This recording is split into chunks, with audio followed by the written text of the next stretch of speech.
Alright, YouTube, it's time for a general literary update. Very exciting news. First and foremost, I already did a video on the Greater Key of Solomon.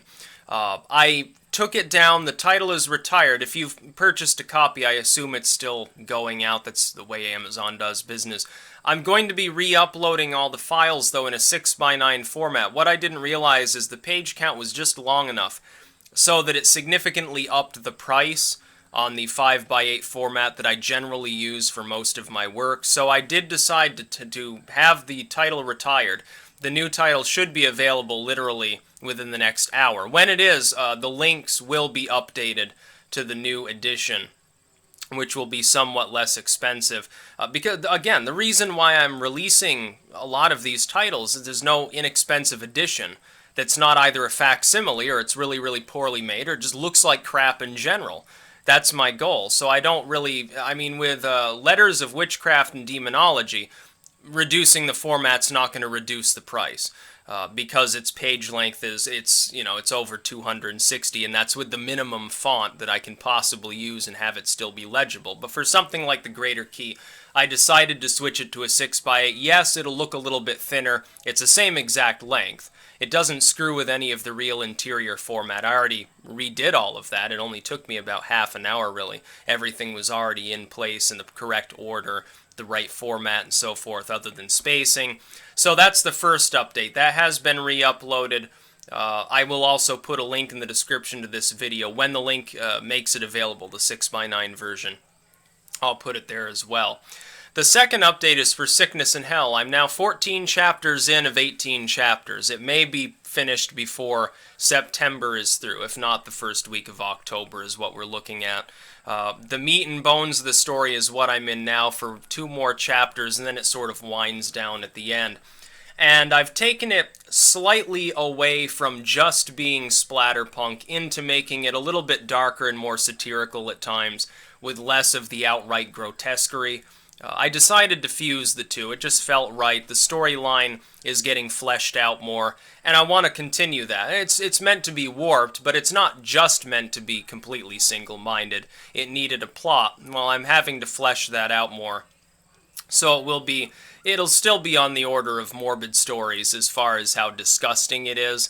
And for the end, it's just going to be a free-for-all of butchery and shit, honestly. But I'll work it in there somehow, trust me. But it's still, it's pretty disgusting. Some of you are probably going to dry heave a little bit reading this particular work. But it is 14 chapters in, so it's getting towards the close. It's about 75% complete at this point, as far as length goes. And the last few chapters will need to be longer. Obviously, the next couple anyway. A third update, of course, I've completely formatted a number of works that I haven't actually begun editing. That is, I've put everything in the order that it needs to be in, written the notes and so forth. Everything is planned out, but they haven't actually been edited. They haven't actually been, put in any recognizable form.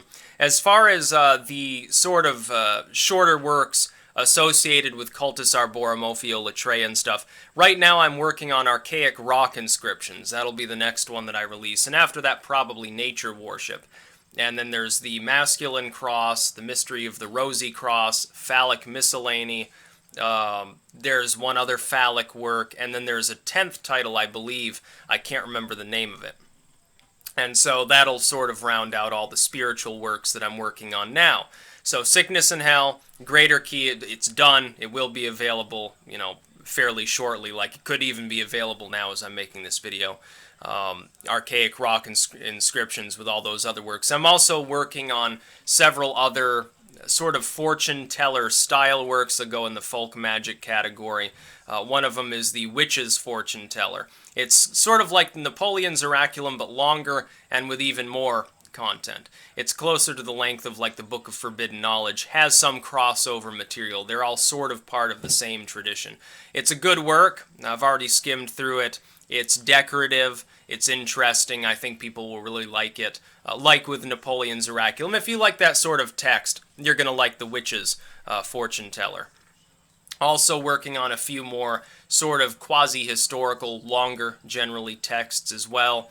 I've got enough to occupy me well past the end of this year, probably for the first half of the next year. Even if I obtain no new materials to edit, to write, and so forth, no new ideas, no new notes put down for new books I want to write, it would still take me halfway through the next year, so it's not going to stop anytime soon.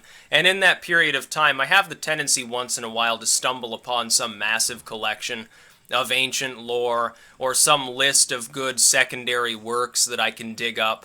That's just sort of the way that it's worked so far, to the point where at one time when I started out, I had 3 or 4 works that I could edit. Now I've got like 3 or 4 dozen at a time that I haven't even begun to work on, in addition to all the things that I sort of pre-work before editing. It's going to take a long time. Many, many years of effort are going to be required for what I want to do. And as always, none of these works are facsimiles. There's not a single scanned page in any of them, and there never will be. They are all done by hand. They're all proofread, line by line. That's the way that I choose to do it. I understand it takes longer.